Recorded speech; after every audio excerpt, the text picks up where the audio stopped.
ये मैं ये कहना चाहूँगा कि हमारे महासचिव ने जो 1.5 साल का रिपोर्ट पेश किए उससे हम सहमत हैं, ताकि वो हर बात को वो ढंग से काम किए और यहाँ रखे, जिससे हम लोग को पता चलता है कि यूनियन हम लोग को आगे की ओर चल रहा है। और दूसरा खुशी की ये बात है कि आज चौथा सम्मेलन है। इससे पहले जितना भी सम्मेलन हुआ हमारे मजदूर साथी उतना नहीं आ रहे थे, लेकिन आज महिला साथी का भी संख्या अधिक और पुरुष साथी का भी संख्या अधिक है। इससे लगता है कि हमारा संगठन जो है बहुत आगे की ओर निकल रहा है और इसी तरह से हम प्रयास करते रहेंगे तो आगे और निकलेगा।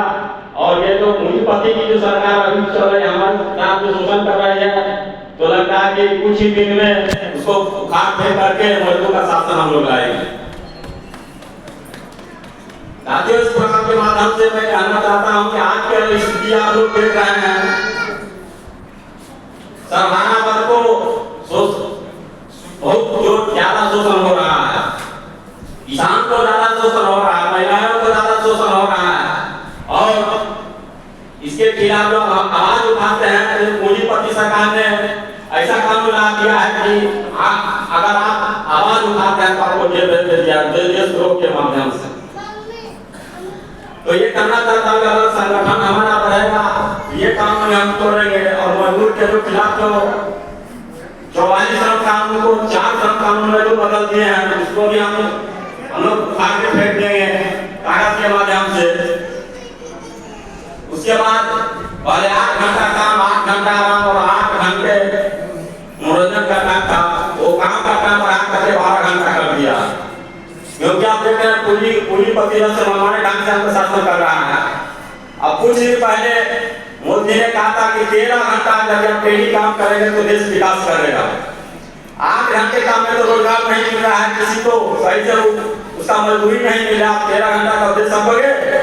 ये सब चाल है, यानी कि मजदूर को जितना हो सके शोषण करना है और उनके जो पूंजीपति है जिससे उनको कुर्सी जमा रहे, उनको सरकार चलती रहे, उनका पूंजी दुगुना हो।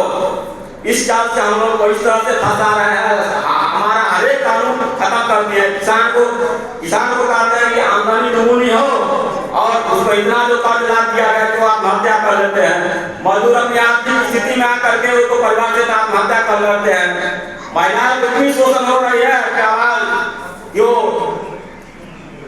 आत्महत्या कर लेते हैं। ये सब देखने को मिल रहा है कि हमारे साथ जो है सरकार वो विकास का काम नहीं कर रहा, हमारे शोषण कर रहा है, हमारे सारे अधिकार छीन लिया है और आगे भी छीन लेगा। इसलिए साथियों, जिस तरह से संगठनों को बढ़ाया, एक ही उपाय हम लोग को इस शोषण से मुक्त कराता है कि जितना हम संगठन आगे बढ़ाए और इससे मुक्ति पाए।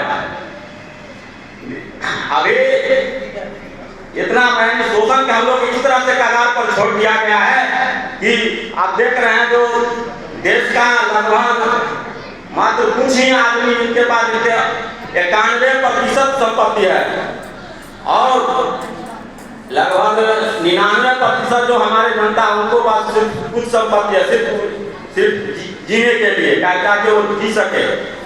इतना पूंजीपति को इतना पूंजाया कहाँ से? हम लोगों से जो हम लोग को रोजगार छीन लिया उससे पूंजीपति हुआ, किसान को रोजगार छीन लिया उससे पूंजीपति हो गया। और इतना पूंजीपति बन गया है कि आपस में टकराव होता है। एक पूंजीपति कहता है हम सबसे अमीर है, एक पूंजीपति कहता है हम सबसे अमीर है। कभी अडानी कहता है हम सबसे पूंजीपति है, कभी अंबानी कहते हैं हम सबसे पूंजीपति है। कभी एक नेता कहता है हम कुर्सी पे बैठेंगे तो कभी एक नेता कहता है हम कुर्सी पे बैठेंगे। एक नेता कभी कहता है आपकी बात 400 पाँच, एक कहता है उसका 50। एक नेता कहता है हम 5 करोड़ में सांसद खरीद के सरकार बनाएंगे, तो एक कहता हम 7 करोड़ में सांसद खरीद के सरकार बनाएंगे। आखिर ये पूंजी आया कहाँ से उसके पास? तो हमारे किसान मजदूर से जो शोषण किया है वही पूंजीपति है। हमारा उतना कम उचित मजदूरी नहीं मिला, वही जो शोषण किया उसी पूंजीपति से वो पूंजीपति बना है, तो उनका कुबेर का कोई खजाना नहीं मिला है। इसलिए बात एकदम जानना जरूरी है कि जितना हमारा शोषण होगा उतना आगे बढ़ेगा। इसलिए साथी जितना भी हो सके हम लोग आगे संगठन बनाने का काम करेंगे, संगठन को बढ़ाएंगे और जल्द ही इस इस सरकार को उखाड़ के फेंक करके मजदूरों का सरकार लाने में काम करेंगे। इसी बात के साथ मैं अपना बात समाप्त करता हूँ। बहुत बहुत धन्यवाद।